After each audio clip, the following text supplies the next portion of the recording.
Vlad the Impaler, or as he is also known, Vlad Dracula, one of the most important rulers in Wallachian history and a national hero in the land that is now known as Romania.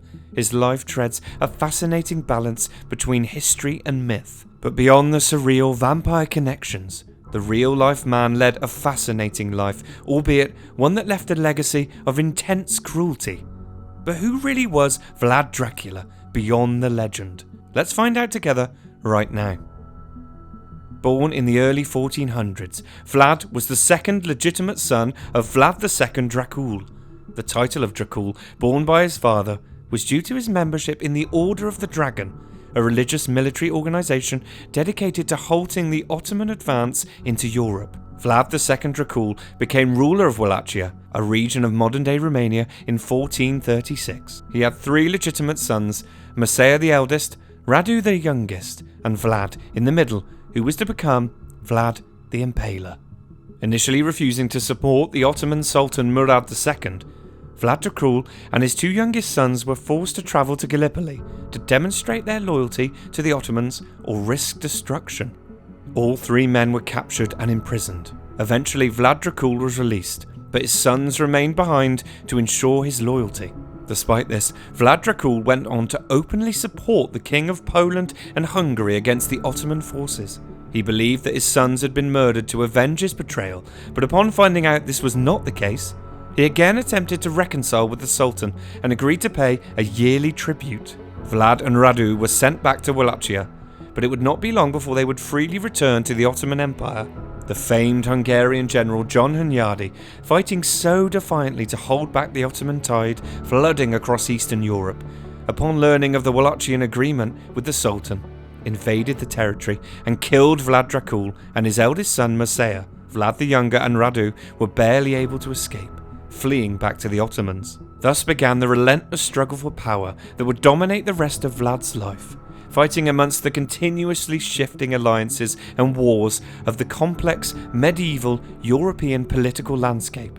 Hunyadi installed Vladislav II, yes, another Vlad, it was a popular name, as the ruler of Wallachia. Shortly after, Vladislav accompanied Hunyadi on a military campaign against the Ottoman Empire, leaving Wallachia unguarded. Vlad seized this opportunity with both hands and returned home at the head of a small Ottoman army, seizing back his home. Meanwhile, Hunyadi was defeated by the Ottomans at the Battle of Kosovo, meaning that Vladislav returned to Wallachia, forcing Vlad and his small force to flee once more, back to Ottoman territory. His occupation of his homeland had been bitterly brief, but his first taste of rule, however short, only hardened his resolve. He could afford to be patient. In exile once more, Vlad eventually settled in Moldavia, where he befriended Stephen, the son of the local ruler Bogdan. Stephen, who incidentally would go on to be known as Stephen the Great, and play his own vital role in the fight against the Ottomans. When Bogdan was murdered, Stephen and Vlad fled to Transylvania to seek assistance from none other than Hunyadi himself, fresh from sealing his own peace with the Ottomans. With a brief period of peace secured, Vlad returned to Moldavia, where little is known of his time here until he would reappear several years later at the head of an army to once more attempt to retake Wallachia from Vladislav. This time he was successful, and with Hungarian support, Vladislav was killed and Vlad III was finally installed as the ruler of Wallachia. He wasted no time in securing his authority, putting to death hundreds, maybe thousands of people that he believed had been complicit in the murder of his father and brother. By seizing the property and wealth of those he killed and redistributing it amongst the remaining population, he quickly revolutionized the affairs of Wallachia. This was the first warning of the brutality that Vlad was capable of as a ruler. He would be forced to fight immediately to keep hold of his power, battling Saxons and more pretenders to his throne. In particular, Dan III, brother of the late Vladislav, raised an army and broke into Wallachia. But Vlad defeated and executed him, invading the surrounding regions that had been loyal to his enemy and impaling captured prisoners on stakes as a punishment and warning for defying his rule. His reputation for cruelty already clearly well deserved.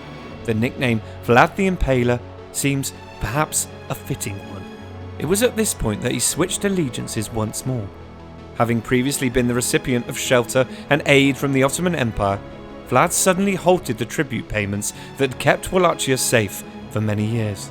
The Sultan eventually summoned Vlad to Constantinople for talks, while secretly arranging for several of his officials to capture Vlad as soon as he crossed the Danube. Vlad received word of the trap, however, and defeated the men sent to capture him, executing them immediately. He was not content with merely avoiding the trick, however, and he instead went on the offensive. Approaching an Ottoman fortress, Vlad gave orders to the commander in fluent Turkish, convincing him to open the gates, enabling his soldiers to break in and easily capture the fort. He continued to invade deeper into Ottoman territory, devastating villages along the river Danube. Sultan Mehmed II was ultimately forced to respond, and he raised a huge army of 150,000 men. Some sources suggest the Sultan was intent on ending Vlad's rule once and for all, and had even promised Wallachia to Vlad's younger brother Radu, who deserted to join the Ottomans. The huge force landed at a port along the Danube and set off in pursuit of Vlad. Grossly outnumbered, the Wallachian ruler was forced to resort to scorched earth tactics, retreating and burning as he went. One night, however, Vlad set a ruse of his own in motion and broke into the Ottoman camp under the cover of darkness with the intent to kill the Sultan himself. His force, however, made a crucial error and targeted the wrong tents, instead finding only viziers and not the Sultan. Soon after, the Sultan's army entered the town of Targoviste, where Vlad had previously been camped. Here, they discovered a truly unimaginable scene, described as a forest of the impaled. Thousands of stakes lined the town with the bodies of men, women, and even children upon them. Utterly devastating. It is said the Sultan was in fact impressed, stating that a man who had done such a thing was worth much, possessing the diabolical understanding of how to govern his realm and its people. The fighting continued, and Vlad was pushed back into Wallachia, the overwhelming numerical disadvantage ultimately insurmountable. He won some minor victories, significantly defeating his brother Radu several times. Despite this, more and more Wallachians, convinced there was no victory over the powerful Ottoman Empire, began deserting to Radu. Vlad was forced to retreat to Transylvania, where he held discussions with his ally Matthias Corvinus, the King of Hungary, for weeks, desperately trying to convince his friend to support his war against the Turks. Despite previously supporting Vlad in winning the throne of Wallachia against the Ottomans, this time the Hungarian king was unwilling to get involved against the might of the Turkish force, and he ordered that Vlad was captured and imprisoned.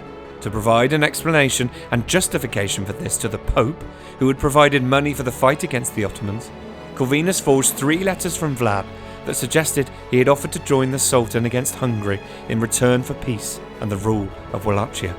Vlad spent 14 years in the captivity of the Hungarians, his previous allies and friends. In the meantime, Wallachia was ruled by a man named Basarab Lyota, a puppet for the Ottomans. Eventually, Stephen III of Moldavia, old friend of Vlad, was able to convince Corvinus to release Vlad and recognise him as the lawful ruler of Wallachia.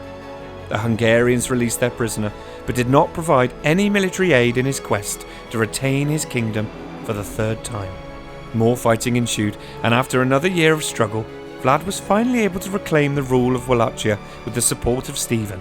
As with the first time, however, this reign was also not long-lived, and Ottoman forces soon returned in strong numbers. In the ensuing battle, Vlad was defeated and this time killed. His head was sent to the Sultan and his body chopped into pieces. His final burial location is unknown even to this day. Thus ended the life of Vlad the Impaler, a national hero remembered for his willingness to fight against the Ottoman invaders and to never give up. Remembered also for his brutality, the nickname Vlad the Impaler well earned. Since his death, another dimension has been added to his legend with the popularity of Bram Stoker's Dracula novels. Whilst there is no direct evidence that Vlad was the inspiration for the character, the name and location have merged over time to become intrinsically linked, adding an air of mysticism to the legend of this brutal but beloved medieval ruler. Hey guys, thanks for watching. If you enjoyed the video, don't forget to hit that subscribe button for more great stories. Cheers.